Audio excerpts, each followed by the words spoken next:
But best practices for brand story is like, the best thing is to have one. The worst thing you can do is not have a brand story. And what we're talking about, guys, is that module goes right above the A+, and we'll show you that. So number one, no brand story is a bad brand story. Number two, it's best for product placement, answering questions, brand introduction. You can use it for a lot of different things. If you have a great story, if you're a founder-led brand, it's a great time to talk about you and why you created the brand, or you and your family, why you created the brand, or any number of those things. We see a lot of that with like the smaller brands really leaning into their small business, minority owned, female owned, like those aspects of a brand.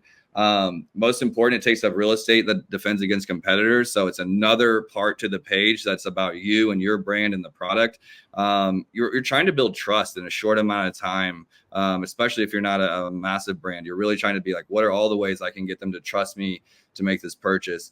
And so there could be an aspect that you could hit with from the brand here that maybe you don't want to cover, like that you're a minority owned business and you're A+ and you just want the product to stand out for itself. But maybe this is an area that you can do it. And it might make that person that's on the fence, like, make a decision to buy from you. And then be careful. Complex designs can look messy here. So just like we were talking about with the premium A+, you're not just wanting to have just tons of text. It's a fine line. It's a mixture of that art and science. And so let's just go into a couple examples of what that can look like. So it's almost always like the carousel approach, where it's sliding left to right, going between the different modules. So you can see that we're cross-selling some of our other product collections. We're talking about design awards and the one in the middle, some places that we've been featured.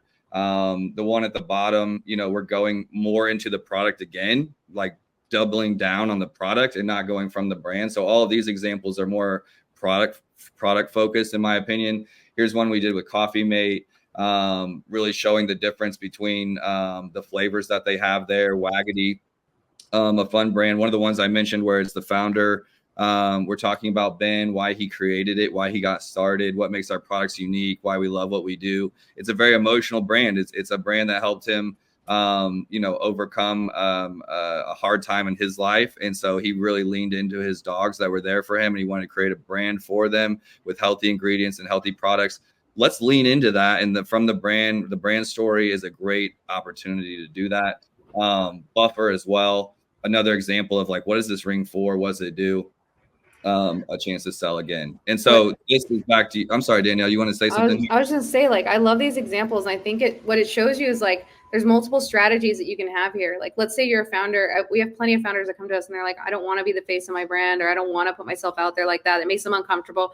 I totally get it. But those same brands are probably investing in UGC content where people are on TikTok talking about that product, right? Well, if you have those videos, you can take stills of your UGC peeps and you can put them there as cards, and you can put little excerpts of things that they said in their video. And that could be all the people vouching for your product right there. So it's like kind of a gray area testimonial without a testimonial, But imagine if you just saw all these happy faces of people vouching for your product in a carousel. Like, think through the strategy of what that carousel could do for you. It's also like one of the very few places where you can link to your products, link to your storefront. So like, use that strategy and figure out what's the way that you can use it to your best benefit. Like, there's so many different options for this. That's amazing. Like, one of the only other areas to really cross-sell before was illegal variations, like that you shouldn't be doing by trying to include products together in your variations that weren't really a fit, or a comparison chart at the end of your A+, where you're cross-selling different products like that. Now with premium A+,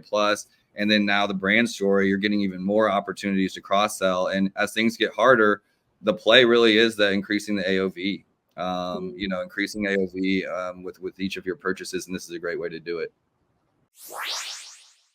Marknology.